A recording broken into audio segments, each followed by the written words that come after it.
Hey, Meg, welcome Thank to the you. podcast. Thank you very much. I'm happy to be here. I'm happy that you're here as well. I'm feeling excited. I wanted to begin with a brief guided meditation, if you're okay with that.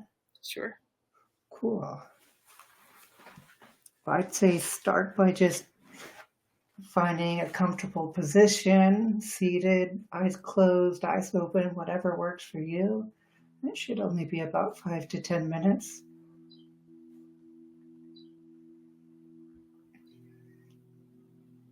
Let's start with a few breaths together, breathing in and out.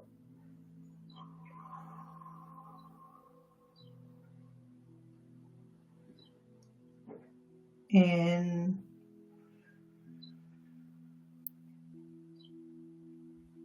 and out.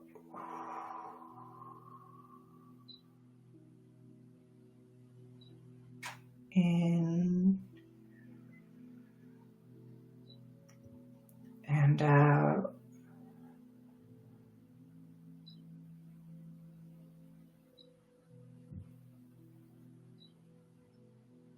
Allowing your awareness to rest on the sensations of the nose, continuing to breathe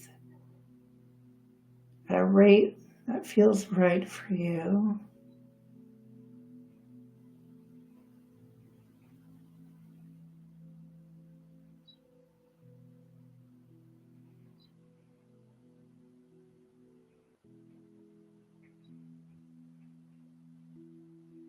And as other thoughts come in, thoughts about family, friends, scheduling, podcasts,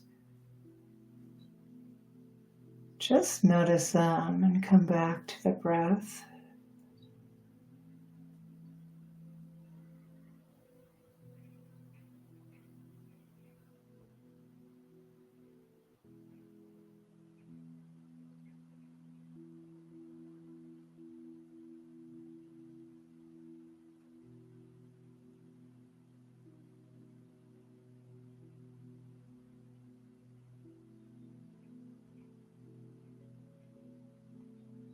Allowing your body to relax.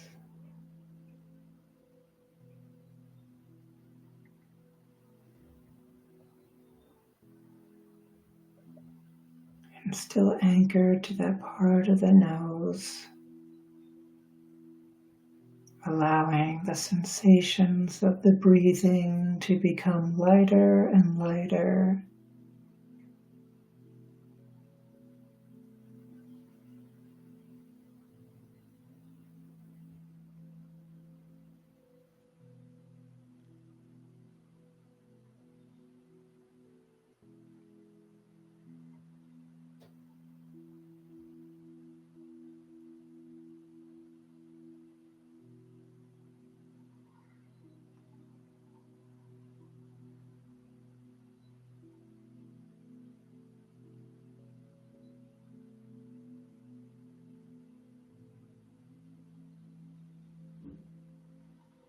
Then let's expand this awareness from this point in our nose, exploring all the different parts of our body that are being experienced, feeling senses in this breathing process.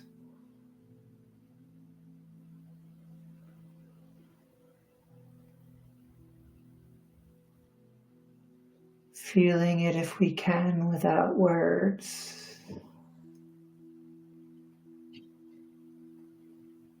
Whether if it's a subtle feel of coldness on our lips or nostrils,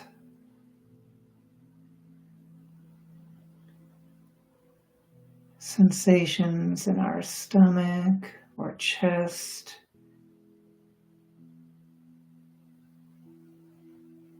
And just keep noticing these.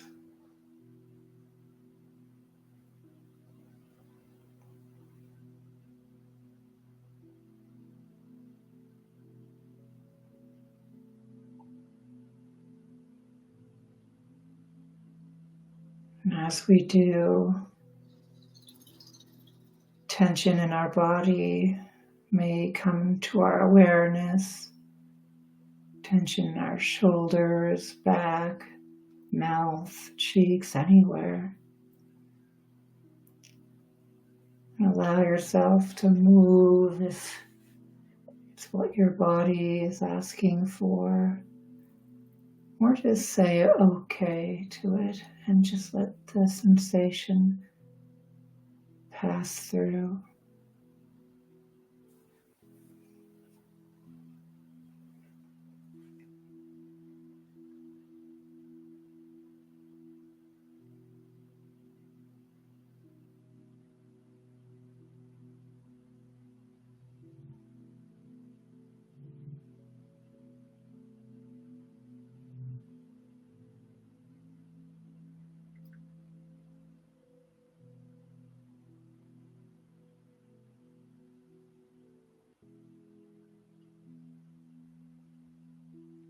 Now then, let's give some appreciation internally to either ourself or our body, something that we can connect to right now. It can be this body and this process of just breathing in and allowing us to have the needed essentials for life. Or maybe something more personal is coming up with you or each of us, that we can just send some love and appreciation and connection to the needs that we're having met. And just spend 30 seconds to a minute connecting and understanding and appreciating that.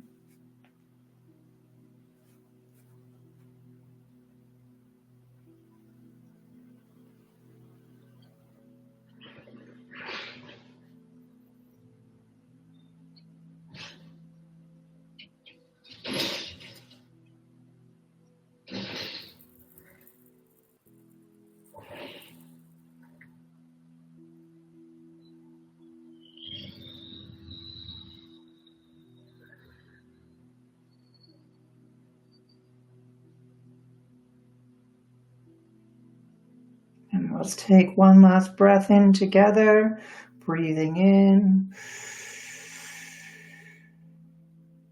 and out. Slowly coming back to the room, to this moment. I welcome you to share anything that came up. It's such a centering way to start a conversation of any kind. And I work with a number of people, as you know, but last week, one of them, who is a senior in high school, in the middle of our session asked me if I would lead her in a guided meditation. And it was, I thought that was really interesting. We have done a different series before, but she hadn't ever, like, in the middle of a session, like, stopped and said, "Hey, will you do this?" And I thought it was really interesting that she had that awareness that it was something that she needed in that moment, and that she could ask for it. I really appreciated that. So, and thinking about the space that it provides, or that it provided just now, and I had felt, there are different styles of leading guided meditation, and I felt more compelled to be talking more with her. I'd be interested to. Um, I wonder if I would do that with someone who is older, or I wonder if I would do that with someone who just if I do it differently with different people, or just sort of maybe think about that. It was interesting. I love that you two are connected in a way that she's willing and able to just say, like, hey, can we do this? Can we break into a meditation for whatever reason? I imagine it's like I don't feel grounded, or I need to tap into something. And I've felt that way too. And it's not always available. That, like, Hmm. I could tell, like, I'm not, like, my mind's kind of loopy, and I maybe I need to disappear and, like, ground myself, or do something, or do some garden work. But, like, how amazing would it be if I could just be like, help me, like, ground me, let's do a meditation. Yeah, I really appreciated that she felt comfortable to do that, both aware and comfortable to do that. That was really really nice. Yeah, I'm deeply appreciative of meditation, and it's a big part of my life. Um, when I do meditation in person, it's often I love chanting, and so I try to involve people in doing that. But I haven't done that on a podcast yet. I'm not sure why. I imagined it was just would be a little bit harder, or people might be a bit more uncomfortable. But I find it deeply grounding and fun. But it can be more of a workout as well. It's made me miss my yoga teacher also, because it's um, she. I had just found her a few years before COVID, and then when COVID hit, she shut down the studio and just never reopened it. And I've tried different things, but she always did a meditation in the beginning, and then on Sundays she had gongs and singing bowls, and that is a lovely meditation, just to and a lovely way to end the session also. So I was missing that, thinking about her. Did she disappear? Was she still in the area? She's still in the area, and Oh, actually I saw on Facebook that she was actually building a studio by her house, like on her property. She lives about a half hour from here, so not as easy to get to. I was coming regularly when she was right in town, and right. less than a mile and a half away, so I could come frequently. But anyway, made me think about her and the gongs and Yeah. see what she's up to. Music is really powerful as well. Yes, yes, important. It's important in our lives, in my life, and many people's lives. Deep source of relaxation, joy, connection, participation. I'm in an adult glee club. I don't know if I mentioned this, but and it's top of mind because our performance is this weekend. So we had a long rehearsal Sunday, and it'll be tomorrow, Thursday, and Saturday afternoon, Saturday night, Sunday. So it's a music and dance filled week for me. That's really exciting. What brought you into Yes. that? I have always been involved with music. So my dad was a professional musician, and I played violin and piano growing up, and I sang in choruses through college and beyond. And then I hadn't been in a part of any kind of group for many years, but always go to concerts, and our family loves listening to music together. And my husband and kids both very into music, and we enjoy going to different kinds of performances. And it was I guess 2 years ago, there were I had clients with major medical diagnoses, and then two people who were not like my most inner circle, but very close to other people that I knew who died that fall. And that happened all in the span of a couple of months. And I felt like I need something that is just fun and up. And two of the people in my Zumba class are in this glee club called Encore. And it was like they said, I hadn't mentioned this to them, but the season starts in January with them. And they said, why don't you join? Come sing and dance with us. So it's like, that sounds great. And so this is my second year with them. So it's been really fun to be with the group. It's really supportive and some lovely, talented people. I can imagine, yeah, socially being able to make music together, Yes, it's always perform makes me feel a little bit nervous. that too. It's a part of it, but it's the fun is really the overriding thing.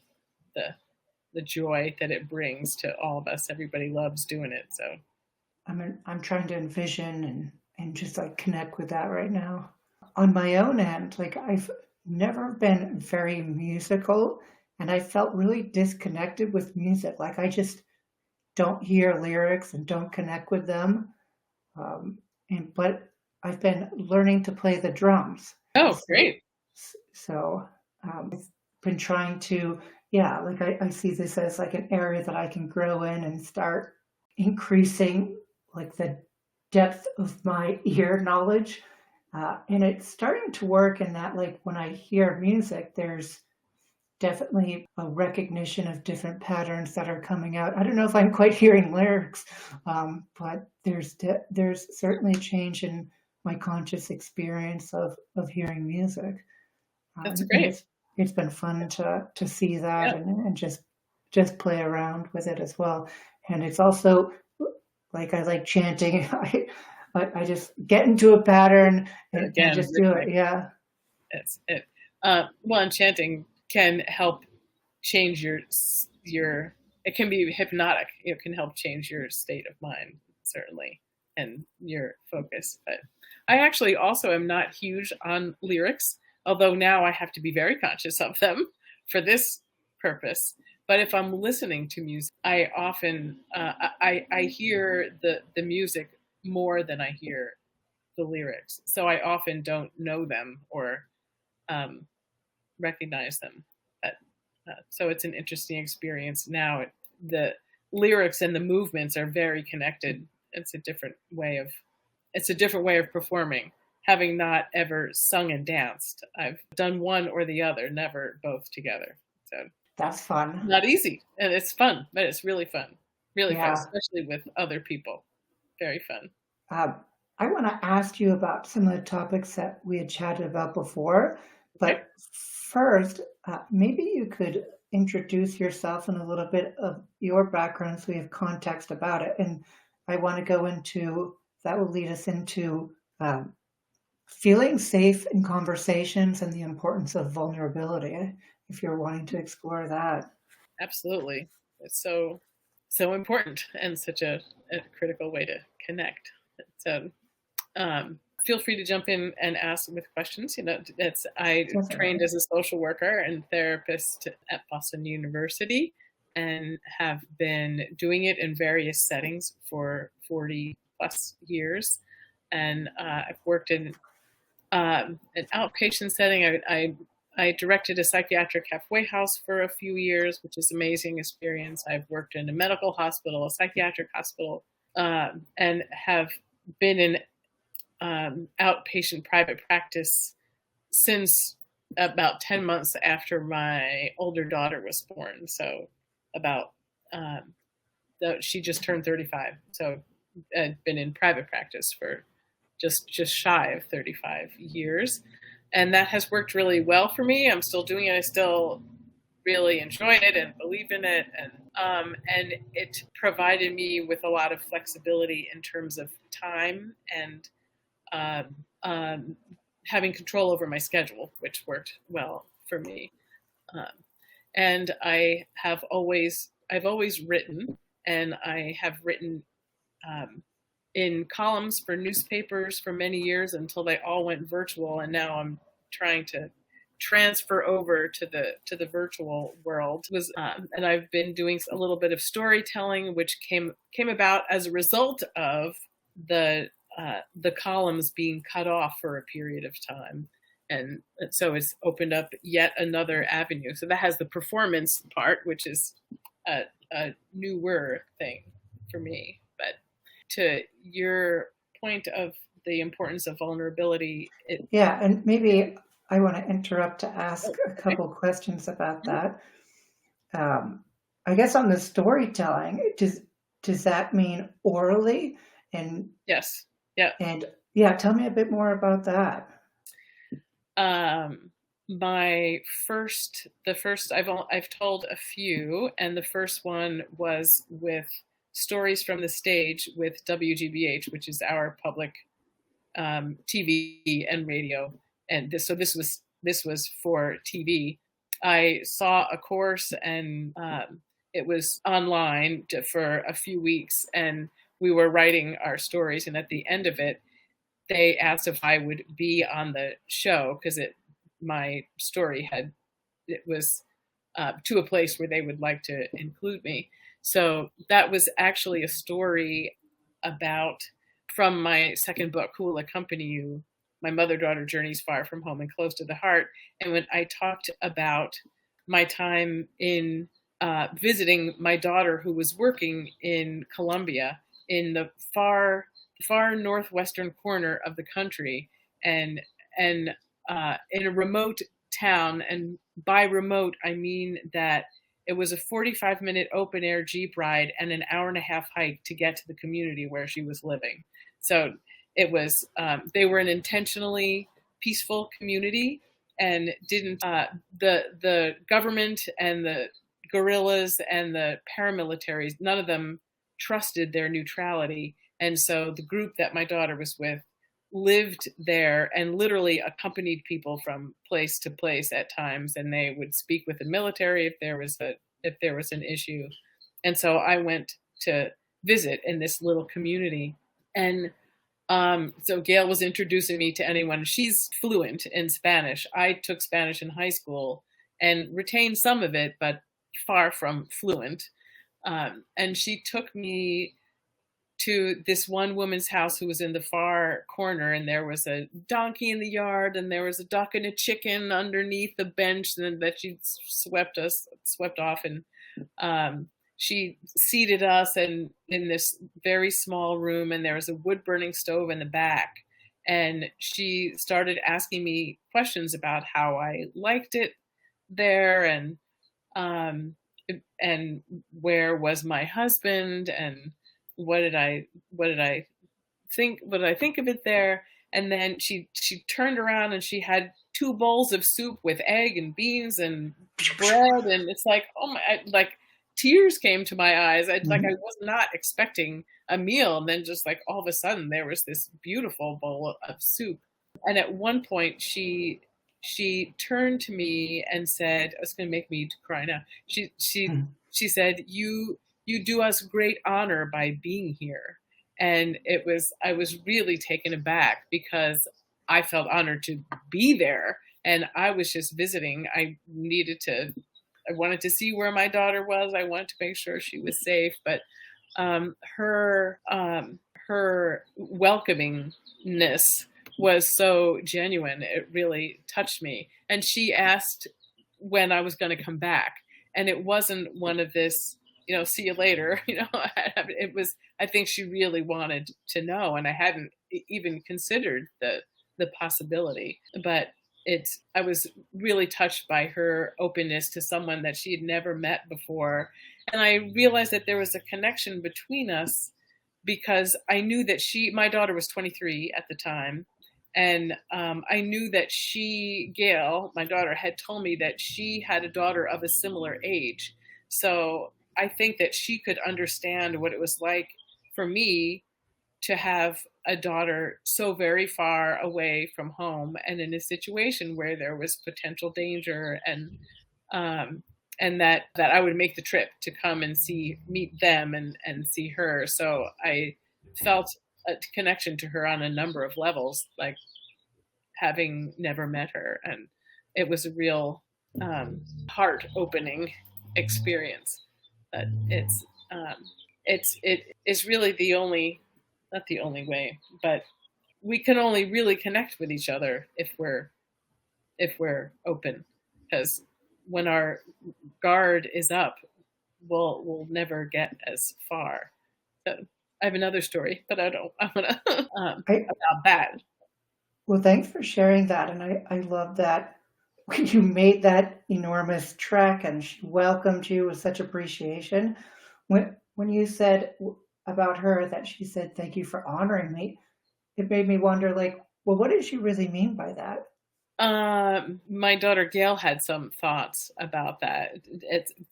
It's what I um, so I think that they appreciate. They know it's a big trip to get there, not just by plane, but it like you have to hike up to get there. You can't just like take a cab or it's an effort to be there.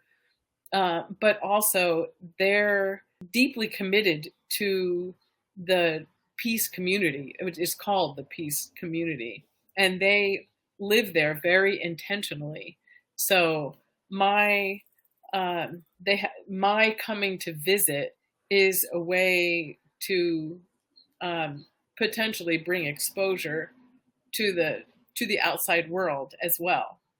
It's not that that was in any way an expectation, but they need support from people. And the organization that Gail was with, I mean, this was for sure not her intent, but is an NGO and like relies on help from donations just to exist and to make sure that the accompaniments that they do, they're able to screen and research. And um, so uh, beyond that, I'm not sure, but I think that she just appreciated someone from far away taking the time to come and see what they're doing and to learn about it and be open to hearing about it.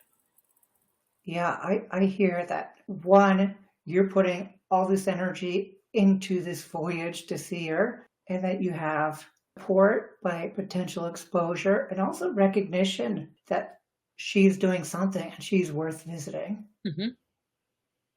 Yeah, all of them. You know, Yeah. I really admired their commitment to what they were doing and the courage that it took, courage to live there on an ongoing basis and to deal with the scary parts about being vulnerable. I mean, the people prior to my daughter being there were like there when shots were fired, and there had been people killed a decade before. That's why they bought that. That's why they brought the organization in, because just their presence there helps to keep people safe. They wear bright blue T-shirts, and they're unarmed, but they literally walk with them.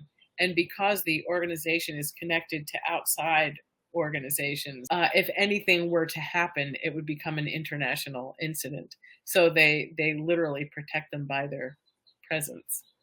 It takes a lot of courage to live in that under those kinds of circumstances, and I really admire that. I can imagine. Yeah, I find it hard enough to be peaceful and compassionate and in reasonably peaceful times. You know, someone just doing like a minor thing can, like driving too close to the sidewalk when I'm walking there can get my mind going, and I can imagine how much harder it would be when my life or my family's life is in jeopardy on a constant or very frequent basis. Mm-hmm. That's yeah. I mean, I think that they learn to live with it. They do live with it, and I would sometimes ask Gail about like what they do for fun. How do they like let loose? And there are soccer games, and they will have dances, and they'll have celebrations sometimes that go the whole night long. And Wow. so, yeah. So Gail in her blog would talk about um, what does happiness look like there? What does freedom look like there? They're interesting questions, but like people have to, even in the face of difficulty, people have to be able to celebrate and mourn and let all the emotions be expressed. Did you get to see some of these celebrations while you were there, or anything that stood out as significantly different? No, I was not there long enough. And in fact, Gail, with her partner recently, recently went back there and went to the community, uh, I think that they were having a recognition of people that they had lost. But she went during her school vacation and went back to the community and hiked to some of the other parts of the community that she had been to. But it's very heartfelt. I was with Kate when we were in Nepal. We were there during Holi, Holi, it's which is a celebration. She had just finished 10 days meditating and learning about Buddhism in the monastery in Kathmandu. And when she was 17, I had trekked to the Annapurna base camp while she was there. And when I came back, I came and stayed with her at the monastery for a night. And it happened that um, the, the next day, it was this celebration where they fill water balloons with different shades of red and orange and yellow and throw them at each other. So it's very colorful and up kind of celebration. I, coming off the mountain, what in a lot of quiet and solitude, like they advised that our guide said, you should just stay in and don't come out until 4 o'clock when it is all done. It's like, we're here a day. There's no way we're staying inside for until 4 o'clock. But I realized that I was, in fact, not up for being hit in the head with, with balloons. Colorful water. No matter how lovely it would decorate my clothing. So we still went out, but we found some places that were a little more protected and, had lunch up high. And then we went downtown and just the streets were filled with people celebrating. And it was really remarkable to be there during this day-long, colorful festivity. So that was very, very neat. Did you end up getting color on you? Did you get blasted by the balloons? Not very much. Like we got hit with one early on. It's like, okay, let's take a cab. I didn't want to. It was like a half-hour walk. Avoid. I had just been hiking for days, so a half-hour walk was literally nothing. But not if we were going to be pelted by balloons. And so we got a cab to where we were going and spared ourselves. I think Kate would have been up for it, but not that I was in fancy clothing, but I was not up for being hit and drenched. It reminds me of, a couple of things. The Krishna temple in Utah does a festival of colors where they do something similar. They have music and people, I think they buy like packets of color and they just like throw it at everyone and people just become, I'll use the word drenched or saturated in all different colors, but it's localized. It's not everywhere. So like you have to be participating. It also makes me think of Songkran in Thailand where it's similar, except they just get you, it's like a water fight that lasts 3 days.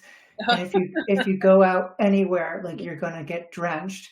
And maybe for my first 1 or 2 festivals, it was fun. But then afterwards, I'm like you getting into the cab. I'm like, all right, I'm going to get my food beforehand and stay home. I guess it depends on what sort of mood I'm in. But yeah, I enjoyed it at times, but also wanted to avoid getting drenched. Yeah, but nice if you can choose it. Nice if you can choose it. Yeah. I know we're running out of time. I want to see what we can broach on the vulnerability and feeling safe in conversations. I know I sent you a little bit about the importance of telling our truths and being able to feel comfortable speaking what is true for each of us.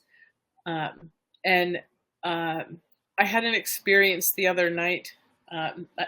There's a lot I can say about that in terms of how we encourage it in each other and in our children, giving children particularly opportunities to express their opinions and really learn who they are so that they can feel comfortable respectfully expressing what they want and need and feel.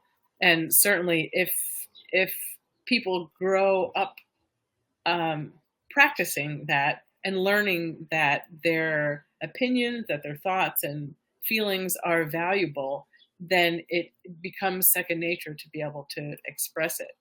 Many people do not have that kind of opportunity and learn through their growing up that they should not speak up, or that by speaking up they may experience being cut off by someone, or they may experience silence or violence. They called. I was meeting with a client this morning who talked about the violence in the home, and so it was clearly she learned that speaking up was not going to be helpful to her.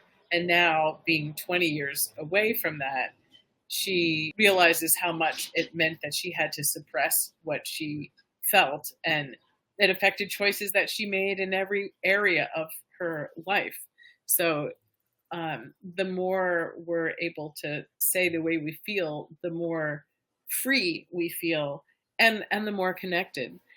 It's it just keeps occurring to me. I was at a birthday dinner this past weekend, and seated next to a friend of our friend, the birthday boy, who I've known over the past like 30 years. I would see him at any events of theirs. So I had seen him a number of times, but we happened to be seated next to each other, and it was a noisy restaurant. So there was a lot of conversation between us. And I can't remember how it came up, but I mentioned a surgery that I'd had earlier this year, right? We were talking about healing, and I talked about some of the surprises for me, and that I'm fine, but it was a much larger surgery than I anticipated, following my breast cancer, and replacing the implant with my own cells. It was just more extensive, and he shared. So I've known him over the years for 30 years, and he shared that he is HIV positive, and that and has been for 40 years, and and for the first more than a decade, he was told that he was going to die, and so we just and he said, so obviously I've known him all these years and did not know that, and he said that he shared it because of what I shared about my surgery, and I was, first of all, blown away by. I'm still thinking about what it is like to be told for a dozen years that you're going to die, and seeing people around you actually dying, and what does it mean? And then after the 12 years, there was medication that could help, and he's been taking that ever since, and will take it ongoing. And he defied medicine, but it had a huge impact, because just at any point. So we were talking about what is like, I had a life-threatening diagnosis, but from the beginning, I was told that my prognosis was very positive because of the type it was, and the treatment that I would be afforded that would respond to it. And so I focused there from the very beginning of my 18 months of treatment, whereas he had 12 years of the opposite, not having treatment and being told that he was not going to survive it. And I still think about the impact of that on how do you live your life with that at the top of your mind as a young person. So at age 30, being given this diagnosis. But I appreciated that he felt comfortable to share that with me, and said that it was because I had told him about my surgery. And my concern was that I didn't want to burden him with this. I don't want to talk about all my medical stuff. It's like, but he encouraged me, and I'm really glad about where it led. So it was a very direct lesson, and being willing to put yourself out there meant that he felt comfortable doing the same. So I think that's really interesting. That one, your vulnerability was a bridge to invite him to be invulnerable, to be vulnerable. And also what you said about not wanting to burden someone and knowing that you can say something like that to somebody and maybe they're overwhelmed by it and they're uncomfortable, or you can say something and then it connects with them and enables them to share something else. right, Um, and I couldn't know at the outset. This is someone who I've known over the years, but not super well. But so I didn't know how it was going to go, but I took a chance, and he encouraged me. So it was very rewarding exchange. and then what was there anything in particular that prompted you to share? Because it, I'm trying to remember. There had to have been something, because I certainly would have, I certainly would have brought it up out of the blue. I can't remember what had. Oh, we both bicycle a lot, and and I haven't gone biking yet this year. Today could be the day. It's beautiful out here, and yeah, just timing wise, it's been a cool spring, and I just haven't been around or had the time when it's been a 70-degree day, because often it's been starting in the 40s, and I which is morning is usually when I like to bike.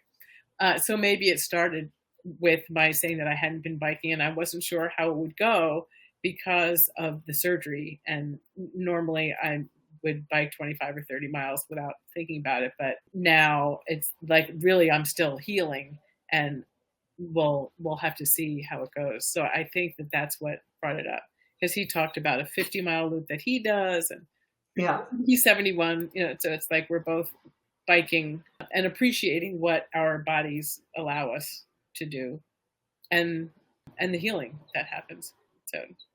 So I'm recovering from this surgery, and he has not had any major problem except this small matter of age that he's been dealing with for 40 years. So And the secondary effects of that, like I probably when I was younger, like imagined it would be as people would, like a death sentence, and right, not only that, like yeah, also like a physical death, but like a social death, and had the stigma. And so imagine right, how that would have affected me or this person, yes. and dealing with 12 that. years, 12 years being told that it's a death sentence. Yeah, and he mentioned the impact on socially and in every way. Like, how do you live your life? You still have to pour yourself. I mean, he also is a therapist, as it turns out. So like having to support yourself and having to live your life, not knowing if the hammer is gonna come down or when. It's like I'm still thinking about that. I mean, it was just a few days ago, but it's very much like so much to deal with. And he really appreciated his physician, who he felt went the extra mile to really keep him informed and aware of any of the treatments, and just being present for him. So and friends, but really difficult to live with. So how significant is the lack of being able to communicate vulnerably, an issue when your clients come to you? Is it often an issue in, I guess, general relationships, romantic relationships, or yeah, what role does it play? in in any relationship. So I will often say that I see my job as a therapist to raise the volume on people's own voice, so that they can feel comfortable expressing themselves and being as clear and direct as they can, because it affects people in every realm. There's a woman who talked about not being able to tell her husband when she was upset about something, and would just like keep it to herself. And she realized that she was starting to become resentful, and knew that she had to say something when he was doing something that was upsetting to her. And rather than it coming out as an explosion. If she could talk to him sooner when it was happening, then it both serves as a connection to him, and also it doesn't mean resentment piling up. And like the man who I mentioned in that little piece that I sent to you, when he talks about how he goes out of his way to bring his wife coffee or make her birthday special, or to take care of their kids so that she can work, or even though he also is working.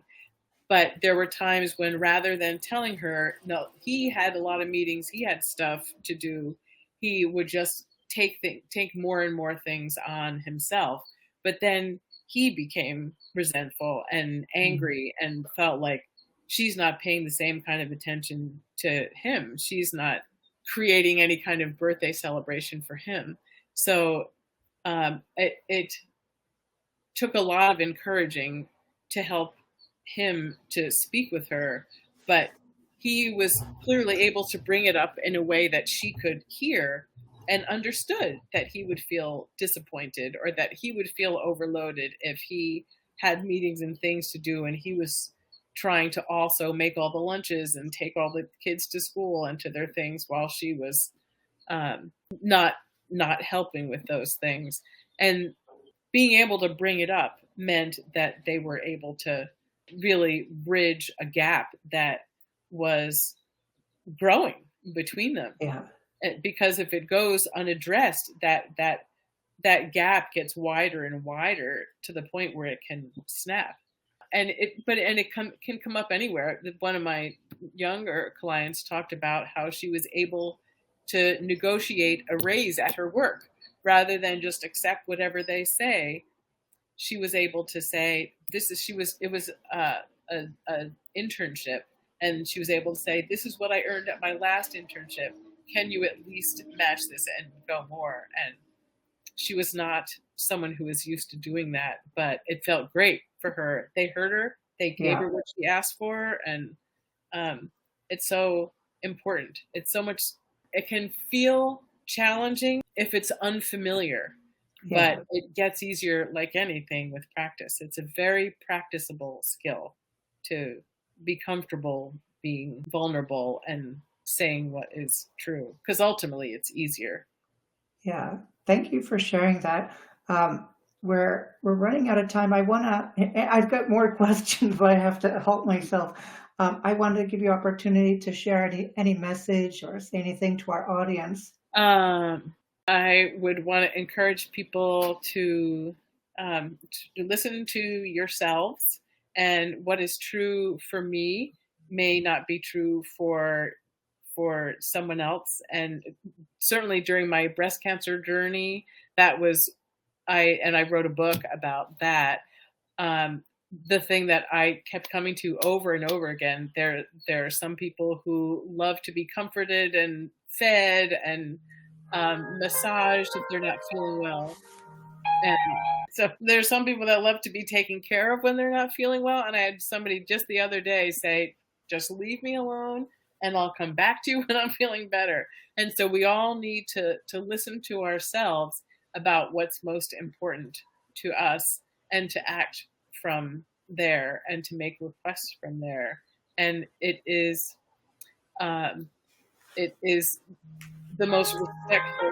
Got a smartwatch on, and very smart. have to hide it. He's not smart enough to be quiet. So we can be respectful of others and ourselves when we're able to be honest and truthful. It really is a way to honor both and to foster the connection. And that's part of the richness of life. So have courage, and the rewards are boundless.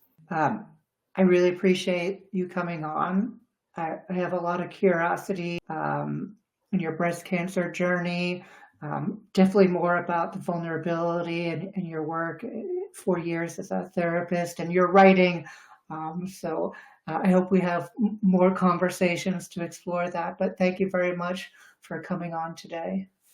thanks so much for having me. It's been really fun to connect and talk about a variety of things. It's always a good sign when it feels there's more to talk about.